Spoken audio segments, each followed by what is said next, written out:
So ignore before, and rebuke. rebuke and ignore. Hallelujah. Yes. Hindi po tayo, wag po tayong makinig sa mga negative. Kasi yung Yeah. negative na mga thoughts that is not of God, that is of the devil. Hallelujah. Kaya yung positive thinking lang tayo mga kapatid. Hindi tayo positive sa COVID-19 in Jesus name, but positive thinking for the work ng Panginoon. Hallelujah. Hallelujah. Amen. Alam ko man, nahirapan pa tayong lahat ngayon dahil po sa pandemic. All around the world, nahirapan talaga. Kami dito nahirapan. Kahit kami locally, kahit kami dito local, in Region 12, may mga portions na Yes. strict borders. Yeah. Kami Some dito, other barangays, lockdown, then border mga to border. borders. Yes. Dito sa Germany, sa Europe, lahat ng mga borders close na yun. Dahil po I marami see. pong infected. Grabe, grabe. Pero by the blood of Jesus, we Christians, tayong mananampalataya sa Panginoon mga kapatid, wala tayong takot. Dahil po, pag may Panginoon tayo, ito po yung message ko ngayon, ngayong araw na ito, may message ko tayo galing ng Panginoon na paano tayo maka-overcome sa lahat ng mga trials. Ito po, trials ito sa natin dahil po bagsak ang economy sa Pilipinas. Buti na lang dito, That's walang bagsak. Bagsak ang ekonomiya dito dahil po rich country dito, hindi kami naka-feel ng dahil po pag minsan may trabaho kami pero complete pa rin ang sahod. Pero diyan sa Pilipinas, maraming nawalan ng trabaho. So, di ba? Yeah, no work, no pay. Yun ang diyan sa Pilipinas. Okay. No work, no pay dyan. Pero dito, mag-work ka man or wala kang work, complete pa rin yung payment, yung mo dito. Dahil po sa ang ganda ng sa government pa. Yun lang. Kasi ito ngayon, mga kapatid, challenge lang sa lahat dyan, no? Nahirapan talaga tayo. Alam ko, tayong lahat nahirapan, especially sa financial natin, dahil po hindi tayo makakilos ng maayos dahil po sa pandemic. Maraming mga restrictions. Hallelujah.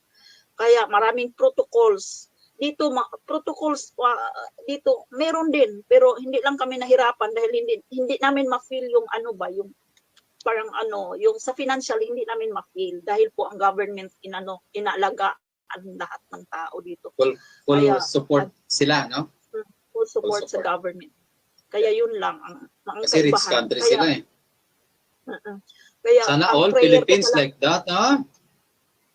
Ano man Sir Bong, parang man talaga ang Philippines, iba talaga kasi hindi natin ma-explain. Maramdaman lang natin na rich country ang Pilipinas pag wala ng mga OFW siguro. Corruption. Wala namang corruption. Wala nang corruption. That's why I want the leader of the country as a Christian leader. Yes, Born again Christian, also, something like ganon. Yun po ang cry natin sa Panginoon na by year 2022 mag-election. Tayo cry out tayo sa Panginoon ng righteous king, righteous leader. Yeah. Hallelujah. Yun talaga ang natin. Kasi pag wala pa tayong righteous leader, hindi born again Christian, walang Panginoon yung magiging leader natin from the president to senatorials, local positions, lalo tayo mahihirapan talaga. Kaya yun ang prayer natin mga kapatid. Si Lord, alam niya ni Lord lahat. Kaya alam natin na naghirap rich ang Pilipinas. Rich ang Pilipinas. We have gold. Kaya meron akong testimony before ko mag-sing, before ko sa message ko ngayon. Meron bang magtanong sa akin dito? Elsa, bakit yung Pilipinas meron kayong gold? Merong gold sa Pilipinas, merong silver. Nandyan lahat ng sa Pilipinas. Bakit ang Pilipinas ay mahirap, sabi? Yun ang sabi. Pero sabi ko, hindi naman masyadong mahirap kasi i-repute din natin yung bansa natin kasi magtanong yun sila sa akin. Sabi ko, hindi naman mahirap, pero ano lang, kurakot lang yung ibang official. Iba dito, dahil po wala talagang corruption dito. Sabi ko, itong bansa nyo, walang corruption. Sa amin meron. Sabi ko, imagine, kahit anong transaction, naranasan ko dyan, kahit anong transaction mo dyan, kung wala kang, over the counter na ibigay mo, hindi, parang ganun dyan sa Pilipinas, pero dito wala. Wala talaga dito. Kaya yun, over the counter, ano yun, padulas. Yun man ang ano dyan. Yun man ang trabaho sa mga ano dyan. pera lang. Pero sige lang, iayos pa rin yan ni Lord pag ano na tayo. Pag lahat ng tao ay ano na sa Panginoon, mawala na yan. Hallelujah. Amen. Kaya lahat ng mga Christians, lahat ng mga ano, mag-ano lang tayo, mag-pray kay Lord na maayos pa rin yung bansang Pilipinas natin. Huwag tayong mawala ng pag-asa dahil po Pilipino tayo. Hallelujah. Kaya hindi ako nag-ano sa prayer ko, private prayer ko, ang bansang Pilipinas na may kaayusan. Hallelujah. Maayos pa rin. Thank you, Jesus. Kaya yun. Hallelujah. Before sa message, wala ka na bang worship song dyan, Sir Bong? Ako na? Ikaw na? Praise Dami God. kasi pipindutin ko talaga dito pag ako yung magsalita, ako yung magkakanta, pipindut-pindut ako. Marami, sige lang. Nag-upgrade tayo eh. Okay, mga kapatid, before ang message, kasi may message ng ang Panginoon natin sa hapong ito, dyan sa Pilipinas. Before ko proceed sa message, sa salita ng Diyos, awitin ko muna itong awit na why not give Jesus a chance? Bigyan natin ng chance ang Panginoon, mga kapatid, sa mga buhay natin, sa mga puso natin. Amen? Especially this pandemic time. Especially this pandemic crisis, mga kapatid. Bigyan natin ng yung Panginoon talaga. Okay. Hallelujah. Praise God. I-post mo ito, Sir Bong, sa Mark chapter 5, verse 24 to 34. Ito po yung message natin ngayon. Hallelujah. Mark chapter 5, verse 24 to 34. It says here, Jesus went with him, and all the people followed, crowding around him. A woman in the crowd had suffered for 12 years with constant bleeding. So verse 26, she had suffered a great deal from many doctors, and over the years she had spent everything she had to pay them. But she had gotten no better. In fact, she had gotten worse. 27, she had heard about Jesus, so she came up behind him through the crowd and touched his robe. For she thought to herself, if I can just touch his robe, I will be healed.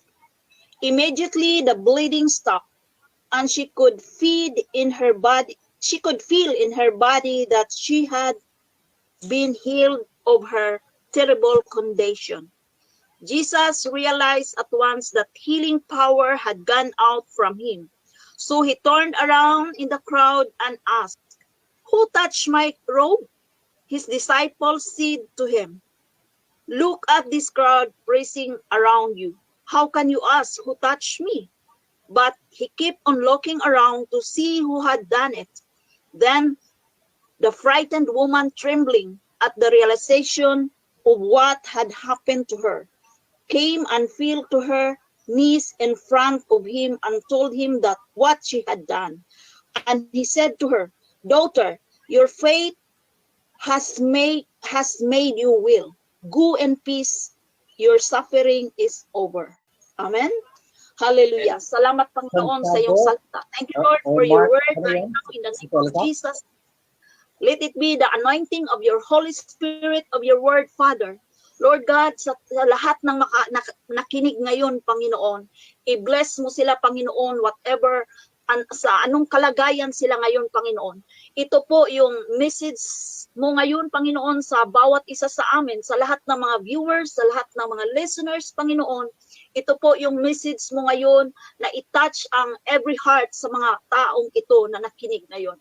Panginoon, I can do nothing without you, Lord. So by your Holy Spirit, I rely on the power of the Holy Spirit who teach us, who enlighten us through this word. Hallelujah.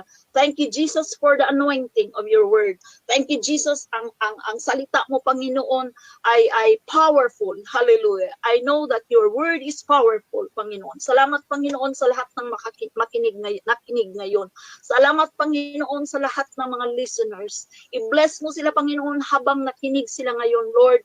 Touch their heart right now in the name of Jesus. Lord, through this message, oh God, salamat, Panginoon, ang mga puso namin ay aming ma-absorb itong word na ito sa aming mga puso. Sa lahat ng karamdaman namin ngayon, sa lahat ng sitwasyon namin ngayon, whether bad or good situation, Panginoon, alam mo ang lahat sa amin, ang sitwasyon mo, Panginoon. Salamat, Panginoon, sa lahat. At ibigay ko ang lahat ng papuri, pagpasalamat sa iyo, Panginoong Jesus. Bless this word, O God, in Jesus' name. Amen and amen. Hallelujah. Now, mga kapatid, ito po yung ano na, na-post mo na, Sir Bong? Mark chapter 5, verse 24 to 34. Now, praise the Lord. Sa lahat ng mga viewers natin ngayon, a blessed, wonderful day or wonderful afternoon to you there in the Philippines. I hope na ma-absorb natin yung salita ng Diyos ngayon, mga kapatid. Dahil po, alam natin na lahat tayo ay nag-suffer, especially this pandemic crisis, mga kapatid. Now, itong verse na ito na binasa ko ngayon, pagbulay-bulayan natin ngayon sa araw na ito, mga kapatid, nakita po natin itong babaeng ito na within 12 years nag-suffer siya sa kanyang karamdaman. Amen? Hallelujah. Kaya we believe na ang miracle ng Panginoon, kung ano man ang sitwasyon natin ngayon, whether bad or good situation, mga kapatid, andyan yung miracle ng Panginoon. Sa passage na ito, mga kapatid, itong babaeng ito for 12 years nag-suffer siya. Lahat ng na siya, parang hopeless na siya, mga kapatid. Itong babaeng ito for 12 years. Imagine, for 12 years nag-suffer siya sa bleeding.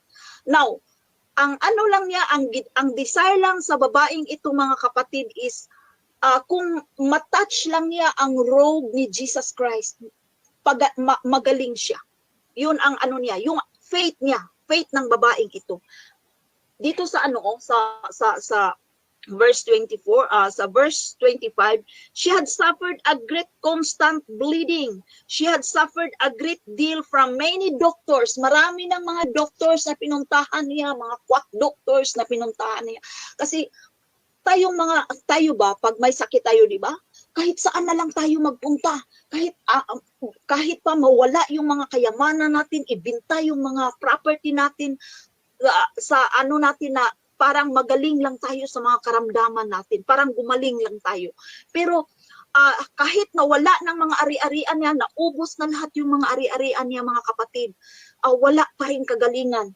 Nag-worst pa talaga yung niya, nag-worst pa yung karamdaman niya. Diba? Nakita natin dito sa passage ng Bible. Hallelujah. She had in fact, she had gotten worse. Naglala pa, mas lalo pang lumala yung sakit niya. Then she had heard about Jesus, so she came up behind him through the crowd. Meaning narinig niya na andyan si Jesus sa crowd. Itong babaeng ito, imagine natin na crowded yung mga tao ba? Pero ang ginawa ng babaeng ito, mga kapatid, ni crowd siya, nakipagsiksikan siya doon sa mga tao para lang maabot niya doon, mapalapitan niya si Jesus Christ. Amen? Yun ang desire ng babaeng ito. Hallelujah. Para mapalapitan lang niya ni Jesus kasi nag-desire siya na matouch lang niya yung robe ni Jesus. Gumaling siya. Yun ang faith ng babaeng ito. Hallelujah. Di ba? For 12 years, mga kapatid. Kaya ito po yung message natin ngayon. Hallelujah. She had heard about Jesus, so she came up and behind him through the crowd and touched his robe. Gusto lang niya nga matouch ang robe ni Jesus. At yun ang faith niya na pag matouch niya yung robe ni Jesus, mga kapatid, gumaling siya. Hallelujah. If I can just touch his robe, I will be healed. Ito po yung declaration ng babaeng ito, mga kapatid. If I just touch his robe, I will be healed.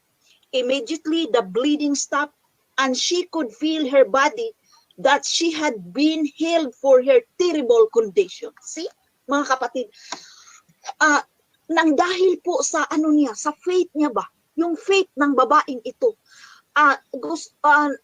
gusto niya na matouch lang talaga niya yung robe ni Jesus. At yun ang faith niya na magaling na siya. Hallelujah. At totoo po yun. Na-touch niya, na-feel niya, once na na-touch na niya yung robe ni Jesus, na-feel niya that the bleeding has instantly stopped. Hallelujah. Na-stop yung bleeding niya. Na-feel niya yun, yung condition niya, na gumaling na talaga siya. Hallelujah. I'm sorry hindi ako makapagtagalog ng ano bang Tagalog kasi Bisayang dako ako, bisdak ako. So mga kapatid, ang Tagalog ko ay tuwad baliskad. So sige lang, at least I know, maintindihan natin. Amen? Maintindihan naman, Hallelujah. maintindihan.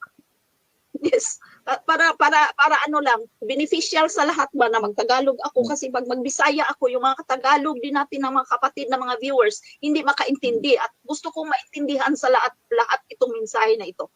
Hallelujah. Praise God. If I can touch his robe, I will be healed. And then immediately the bleeding stopped. See? There is a miracle, mga kapatid. Milagro talaga. Dahil po sa faith ng babaeng ito, mga kapatid. Hallelujah. And then, immediately the bleeding stopped and she could feel in her body that she had been healed for her terrible condition. See? Totally healed, mga kapatid. When Jesus realized at once that healing power had gone out from him. So na-feel po ni Jesus, na-feel din ni Jesus na merong power na naglabas sa kanya. Dahil po, yung pag-touch sa babaeng ito, na-feel ni Jesus na merong naglabas na power sa kanya. Kaya si Jesus nag-look around sa crowd. Sino bang nag-touch sa akin? Hallelujah. Kasi na-feel niya na may naglabas na power. Hallelujah. Ito po, mga kapatid. Hallelujah. Jesus realized at once that healing power had gone out from him. So he turned around in the crowd and asked, who touched my robe? Ang mga disciples niya, his disciples said to him, look at his crowd pressing around you. How can you ask who touched me? But he kept on looking around to see who had done it. Hallelujah. Sabi pa ni Jesus, nagsigig, looking around si Jesus, mga kapatid ba nga? Hindi po ito drama ha? Ano ko lang ba? Kasi andito sa Bible. So nagtaka si Jesus, sino bang nag-touch sa robe ko na parang may naglabas na power.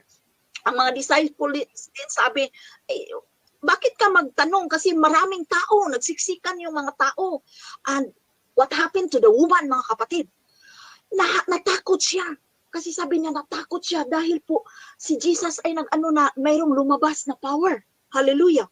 Kaya mga kapatid, but he kept on looking around to see who had done it. Then, the frightened woman trembling. Natakot yung woman. Nanginig. Yes, nanginginig siya at the realization of what had happened to her came and fell to her knees in front of him and told him what she had done. And he said, and Jesus said to her, sabi ni Jesus sa babaeng ito, daughter, your faith has made you well. Go in peace. Your suffering is over. Diba? Amen. Mga kapatid, ito po yung miracle, milagro talaga ng Panginoon. Now, dito po sa passage na ito, mga kapatid, kaya we believe that just one touch from Jesus, hallelujah, just one encounter with Jesus, there is a miracle happening in our lives, mga kapatid. Kaya, siguro hindi tayo katulad ng babaeng ito na 12 years suffering for his sickness. But marami tayong suffering, mga kapatid. Alam ko yan. Alam ng Panginoon yan. Now, kung sino man kayo ngayon na nakinig sa mensaheng ito, anuman ang karamdaman mo ngayon, i-absorb mo sa puso mo itong message ng ito na yung si Jesus, pag meron lang tayong desires, katulad sa babaeng ito mga kapatid, na makatouch lang sa robe ni Jesus at gumaling siya. Hallelujah. Now tayo ngayon sa sitwasyon natin, yung sitwasyon natin na nahirapan tayo. Hallelujah. Kappa members, I challenge you again. Yeah. For 2 years, nag-suffer tayo dahil napasara ang kapa. Now, 2 years lang tayo. I-compare sa babaeng ito na 12 years. Yes, Hallelujah. 12 years suffering. Tayong mga kapa members, 2 years lang ng suffering. Kaya ngayon, alam nyo ba mga kapatid, hindi ko lang yung total update. But, I give you a clue na unti-unti nang ibalik ng Panginoon ang mga blessings natin. Amen? As far as I know. Hallelujah. Yun mga kapatid, ang answered prayer natin. Yun ang himala ng Panginoon na ginawa sa sitwasyon natin. Nawalan tayo ng mga ari-arian. Katulad ng babaeng ito na nabinta yung mga ari-arian dahil po sa sakit niya. Hallelujah. Tayo nabinta rin mga ari-arian natin dahil po na may tiwala tayo sa ministry. But I tell you, that is God's ministry. Walang mawala sa atin, kaya inayos tayo ng Panginoon ngayon. Just one touch of Jesus, mga kapatid. Kaya minsan ba masaktan ako talaga dahil po ang nangyari sa ministry, maraming nag-suffer for 2 years. Hallelujah. Yeah. Kaya I challenge you, this woman for 12 years suffering from her sickness. Hallelujah. But just one touch of Jesus, pinagaling siya ng Panginoon through the miracle of Jesus. Tayo pa kaya ngayon mga kapatid, mga ari-arian lang ang nawala sa atin. Maari yang ibalik ni Jesus. Hallelujah. Just one touch. Just follow Jesus. Just seek the face of Jesus. Araw-araw mga kapatid. Kaya nga, hindi kami nagkulang sa pagturo sa salita ng Panginoon mga kapatid dito sa Alpha and Omega Radio Online. Bakit po maraming mga tao na nawalan ng pag-asa?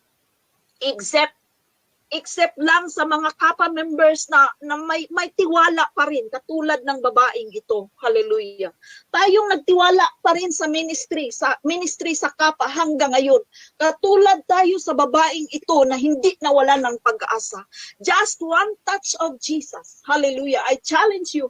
Just one touch of Jesus, mga kapatid. Kaya walang mawala sa atin. Itong babaeng ito for 12 years suffering. Tayo pa kaya only for 2 years suffered. But ngayon nakita na natin ang liwanag na may blessing na darating sa atin. Amen ba? Amen. Hallelujah. I touch your heart right now mga kapatid. Sa lahat ng nakinig sa mensaheng ito. Hallelujah. You know what? Pag ma-encounter natin si Jesus sa mga puso natin, kaya hindi ko talaga nalimutan yung before nakulong ang founder sa Kapa Ministry. Sabi niya, gusto ko talaga ang mga member ng Kapa, ang mga bona-fide member ng Kapa na ibalik sa paanan ng Diyos. Now, kaya ito na po ang pagkakataon mga kapatid, na babalik tayo sa paanan ng Diyos. Hallelujah. Just one touch of Jesus, mga kapatid, I tell you, just one touch from God, just the miracle of Jesus Christ. Kaya may liwanag na unti-unting ibalik ni Jesus ang mga nawala natin. Hallelujah. Wala tayong nawala mga kapatid pag musik lang tayo kay Jesus. Hallelujah. Kaya itong babaeng ito for 12 years, imagine, 12 years nagsuffer siya. Hallelujah. Kaya ikaw ngayon na nag-suffer sa karamdaman mo ngayon, i-absorb mo itong word of God na ito. Kung may sakit ka man ngayon, kung anong klaseng sakit na mayroon ka ngayon, just one touch from God, I challenge you. Just one touch from Jesus, I challenge you. Just a miracle from Jesus. Encounter Jesus, kapatid. Hallelujah. Ito po ang ma-challenge ko sa atin ngayon. Hallelujah. 12 years, this is the kind of hopelessness in her situation. Ang babaeng ito, hopeless na siya. Kasi wala ng ari-arian, siguro lahat ng property niya nabinta na dahil po, alam ba yan natin, tayong mga Pinoy ba? Ibinta natin lahat para lang magaling ta sa ating sakit. Yun man ang ating ano. Kasi walang, pag dyan sa Pilipinas, i-testimony ko sa inyo, iba talaga ang naramdaman ko dito sa ibang bansa. Sa Pilipinas, kung wala kang pira, hindi ka i-ano sa mga doktor dyan. Pag wala kang pera. Magpa-admit ka sa hospital dyan, pag wala kang pera, parang ano lang, ano ka man, pero parang hindi ba, special care. Yun ang ano. VIP. Pero dito sa Germany, Yung VIP. special care ka talaga. Hallelujah. Diyan sa Pilipinas, so sad. Minsan ba nung umiyak talaga ako sa Panginoon, Lord, bakit ganito ang bansa namin? Yung mga taong may sakit, hindi patanggapin sa hospital pag walang pera. Yun ang iniyakan ko sa Panginoon. Kaya mga kapatid, I encourage you this passage of the Bible. Mga kapatid, ang babaeng ito for 12 years. Huwag na lang natin tingnan yung ano natin dyan sa Pilipinas na maraming mga hospital nga hindi ka tanggapin pag wala kang pera. Yun na lang, palapit na lang tayo sa Panginoon dahil po si Jesus ay meron pong miracle na gawin sa atin tulad ng babaeng ito. Kaya mga kapatid, i-challenge ko talaga sa inyo. Pagpalapit tayo sa Panginoon mga kapatid. Just one touch, i-desire lang natin na yung karamdaman natin ngayon, yung sakit natin ngayon, i-touch lang yan ni Jesus. Just one touch from God. Just open your hearts to Jesus. Hallelujah. Just open your hearts at meron po tayong pananampalataya na pagalingin tayo ni Lord. Kahit wala na tayong pera, kahit wala na tayong ari-arian. Kasi susad ba ya? Susad talaga. Minsan mamatay na lang ang Pilipino. Mga Pilipino dyan mamatay na lang dahil po walang pera. Pero pag mayroong pera, ma-extend pa man talaga yung mga buhay natin. Katulad dito, bakit mga kapatid, mag-testimony ako? Andito ako sa Home for the Aged nag-work. Lahat ng mga matanda, may 93 years old, may 100 years old, may 83 years old, may 85 years old. Maraming mga matanda dito na inalagaan namin. Bakit sila nag-exist ang buhay nila? Dahil po inalagaan ang mga matanda dito sa mga doctors. Yeah. Iba-ibang doctors ang mag-alaga dito. May mag-alaga sa heart, may mag-alaga sa kidney, may mag-alaga sa lahat ng part ng katawan mo. Alagaan talaga sila. Kaya ma-extend ang buhay. Iba dyan sa Pilipinas, pag walang pera, mamatay dahil po wala talaga. Kasi walang pera. Hallelujah. Dito, walang pera dito. Nila na nandyan sila sa ibang bansa dahil nga libre yung medication. May mga OFW na ayaw muna umuwi ng Pilipinas habang they suffer ng mga maintenance, di ba, ng medications. Daming OFWs na ganyan. Nakausap, sabi nga nila, kung mabalik na lang yung kapa, saka kami uwi kasi sa ngayon, wala kaming itustos. Sobrang gastos. Tama talaga. May chemo, ano ba yung tinatawag nila? Basta ang daming mga test, examinations na pagdaanan sila, kailangan ng pera, libre sa ibang bansa. Pag sa Pilipinas, naku. Totoo yan. Totoo yan. Totoo yan. Dito libre lahat. Libre. Wala kang babayaran. Sabi ni Guada, Tito. Kaya so sad ba? Minsan sad kasi ang heart ko, minsan yung may mga hospital, tanggapin man pero hindi special, wala bang special care. Basta lang, bigyan lang ng gamot. Bigyan lang ng gamot, basta lang ganun. Pagkatapos, mamatay ka man o hindi, basta dyan ka sa hospital, okay lang. Pero dito, special care talaga. Special care. Check ka talaga kung ano ang naramdaman mo. May ano ka ba sa heart, may ano ka ba sa kidney, may ano ka ba sa sa high blood mo. Lahat ng i-check ka talaga. Lahat ng doktor, iba-iba ang doktor. Iba ang doktor sa kidney, iba ang doktor sa... Kaya, bakit ako maka-relate dito? Tingnan mo, dami naka-testimony ng mga OFWs. Totoo daw. Kasi sa ibang bansa libre, sa Taiwan, si Lily McQueen, sabi rin si Merlin Rio sa Hong Kong, free medications. Yes, totoo yan mga sisters. Wala kang pera, dead ka na. Itong sinabi ko, dahil po masaktan ako minsan ng maraming pasyente dyan na hindi tanggapin dyan sa ospital dahil walang pang down payment. Hallelujah. So sad in Jesus' name. Dami.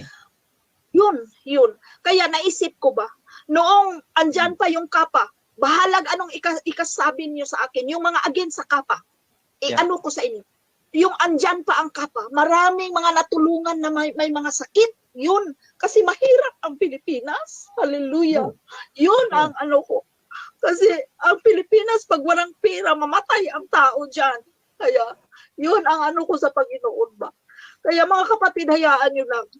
Ito na yung standard status ng bansa natin. I-pray na lang natin na ang i-challenge ko lang sa inyo yung mga kapatid, pag wala kayong pera dyan, huwag na lang kayo magpunta sa hospital, magastos na lang kayo ng magastos at wala na talaga kayong pera. Palapit na lang tayo sa Panginoon mga kapatid. I-challenge ko lang sa inyo itong message na ito, itong babaeng 12 years na nag-suffer sa karamdaman niya. Ito na lang ang ma-challenge ko sa inyo. Sa Panginoon na lang tayo kapit mga kapatid.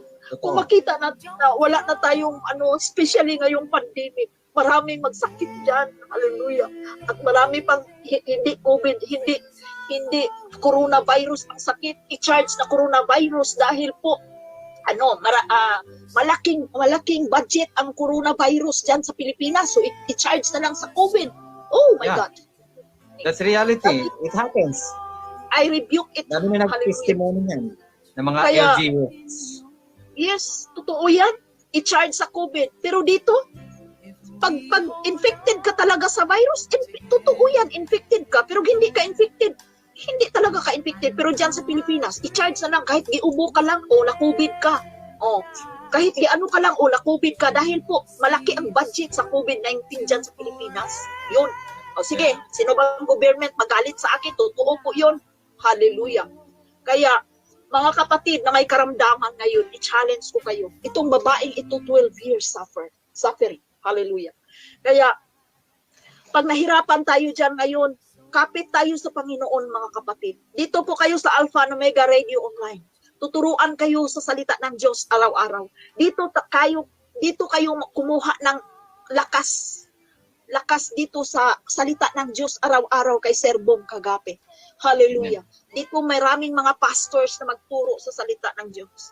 Kaya wala na akong iba pang i-challenge sa inyo. Kasi ang government natin wala yung government tour para sa akin. Hindi man ako pero yung government natin wala talaga. Pag may mga magkasakit diyan, wala ko. Yung mga poor to the poorest, mamatay na lang kasi walang pera. Walang ikapadoktor doon kay Pinggoy. Walang pang-maintenance. Ikapadoktor sa mga private na mga hospitals dahil walang pera. Hindi tanggapin dahil walang pang down payment. Hallelujah. Hindi palabasin dahil malaki na ang bill. Hindi palabasin dahil po hindi pa nakabayad. Ano? Praise the name of Jesus. Oh my God. Kaya may ang tawag doon, collateral. Yes, walang collateral. In which, I don't know. Sa Panginoon na lang tayo kapit, mga kapatid. Kaya, kung ano ang karamdaman natin ngayon, mga kapatid, sa Panginoon tayo. Hallelujah. Sa Panginoon tayo. Araw-araw, mga viewers, mga listeners, mag-view kayo araw-araw from Monday to Friday sa Alpha and Omega. Andyan yung mga pastors, Pastor Danny, si Pastor Jefferson, sino pang mga pastors na magturo dito. Dito po tayo kumuha ng lakas. Hallelujah. Kumuha tayo ng lakas dito. Kasi, sa lang ba? Noong meron pa yung kapa, maraming mga may mga sakit na natulungan, na-extend ang buhay nila nang dahil sa kapa ministry. Pero alam ko, sige lang, wag na lang tayong magdaldal, pero galit talaga ako sa demonyo. Hallelujah, praise God. In Jesus' name, galit talaga ako sa demonyo na may taong tumulong, pinakulong. In Jesus' name. Yun lang po. Hallelujah. Sige lang. Kaya, mga kapatid, kapit tayo sa salita ng Diyos. Hallelujah. Ito pong babaeng ito, mga kapatid. Hallelujah. Yung faith niya, yung pananampalataya ng babaeng ito po ang nagpagaling sa kanya. Hallelujah. Faith lang, mga kapatid. Yun ang kailangan ng Panginoon. Kung ikaw may sakit ngayon, kung ikaw nakahiga ngayon sa kama mo, kung ikaw anong karamdaman mo ngayon, faith ang kailangan ng Panginoon. Just one touch of Jesus. Hallelujah. Just one touch of Jesus. Hallelujah. And then, her faith lead her to come to Jesus. Kaya ngayon, kung meron kang faith ngayon, palapit tayo ni Jesus. If I just touch his clothes, sabi ng babaeng ito, I will be healed. I hope na ito po yung desire natin ngayon. Ngayong hapon na ito dyan sa Pilipinas. Kung andyan ka man ngayon sa yung bed, na naka-bedridden ka ngayon, sino ka ba ngayon na nakinig sa salita ng Diyos? I-desire mo po ito, kapatid. If I just touch His clothes, I will be healed. Hallelujah. Praise God. Just one touch of Jesus. Hallelujah. Divine encounter to Jesus. The touch of Jesus. Hallelujah. Lahat mawala sa atin. Pag mawala yung karamdaman natin, pagalingin tayo ng Panginoon. Pag yung faith natin magpalapit sa Panginoon, pagalingin tayo through His miracle. Hallelujah. Praise God. And then, meron po akong iano dito, pag meron tayong nawasak sa karamdaman natin ngayon, maraming nawasak, maraming tayong especially, i-ano ko talaga, sa mga kapwa members talaga, kasi hindi ko malimutan yung sabi ni founder na gusto niya na maibalik sa paanan ng Diyos ang lahat ng kapwa members. Hallelujah. Maraming nag-suffer. Hallelujah. Maraming nag-suffer for 2 years. Alam niyo mga kapatid, just one touch of Jesus. He will rebuild. I-rebuild niya yung nawasak natin na mga nawala na mga ari-arian. I-rebuild niya yan lahat. Yung mga mag-asawa na nagkahiwalay dahil po nag-donate sa kapa na yung asawa hindi alam na nag-donate yung asawa, nawasak yung relationship. I-rebuild yan ng Panginoong Jesus. Hallelujah. Just one touch of Jesus. Hallelujah. I-rebuild yan mga kapatid. Whatever shattered, whatever ruined, whatever bankruptcy sa negosyo natin, i-rebuild yan ng Panginoon. Especially ngayong pandemic crisis na ito, nawalan siguro kayo ng trabaho, ibalik yan ng Panginoon, i-rebuild yan ni Lord Jesus. Hallelujah mga kapatid. Ano man pong nasira, hallelujah, ano man po lang yung nawalang mga ari-arian natin, hallelujah, ibalik yan ni Lord Jesus, i-rebuild yan ni Jesus. Nawalan ng pag-asa, hallelujah. Yung mga kapatid na, sad to say, yung mga kapatid na nag-suicide nang dahil po nawalan ng pag-asa sa kapa, sana hindi sila nag-suicide. Kasi mayroon pa sanang si Lord Jesus. Pag lumapit lang tayo sa Panginoon, ibalik yung lahat sa atin. Hallelujah. Praise God. Jeremiah chapter 31 verse 4. Pakibasa daw. Jeremiah? Chapter 31 verse 4. Hallelujah. 31 verse 4. God i-rebuild ni Lord ang lahat ng nawasak. Lahat ng nawasak i-rebuild ni Lord. Hallelujah. Just one touch from Jesus. Yeah, yung mga Bible verse, popost natin dyan sa ating page sa Kapamilya. Yung unang verse natin, yung Mark 5:24 to 34, posted na po dyan sa page natin. Mababasa nyo na po. Jeremiah chapter 31 4. Yeah. Ito sinasabi. Thank you, Lord, for your word. Muli ko kayong itatayo, kayong mga taga-Israel, na katulad ng isang birhen. Muli kayong sasayaw sa tuwa na tumutugtog ng inyong tamborin. Amen. Mula tayong itayo, meaning i-rebuild ni Jesus. Lahat ng nawasak, i-rebuild ni Jesus. Kung meron ng nawasak sa mga pamilya natin, may mga relasyon na nawasak sa mga pamilya natin, maraming mga families na wasak, hallelujah, i-rebuild yan ng Panginoon. Just one touch from God, hallelujah. Just open your heart before the Lord, i-rebuild ang lahat, hallelujah, i-rebuild ang lahat. Kaya rebuilding. Yun po ang sa Jeremiah. Nothing is too difficult for God, mga kapatid. Wala pong mahirap sa Panginoon pag magpalapit tayo. Kaya pag mayroon ng nawasak, mayroon ng mayroong mga relationship, huwag lang tayong mawalan ng pag-asa ba. Yun lang ang gusto ng Panginoon, mga kapatid.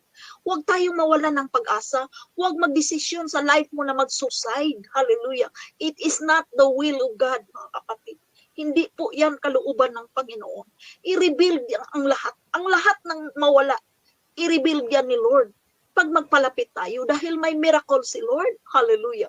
Kaya itong babaeng ito by faith lang niya, gi-desire lang niya. May desire lang talaga siya pag makatouch siya sa robe ni Jesus. Gumaling siya. Totally gumaling siya, mga kapatid. Because of her faith. Yun din sa atin ngayon. Pag sa sitwasyon natin ngayon may nawasak sa ating buhay, mayroong mga hindi magandang hindi magandang ano sa buhay natin.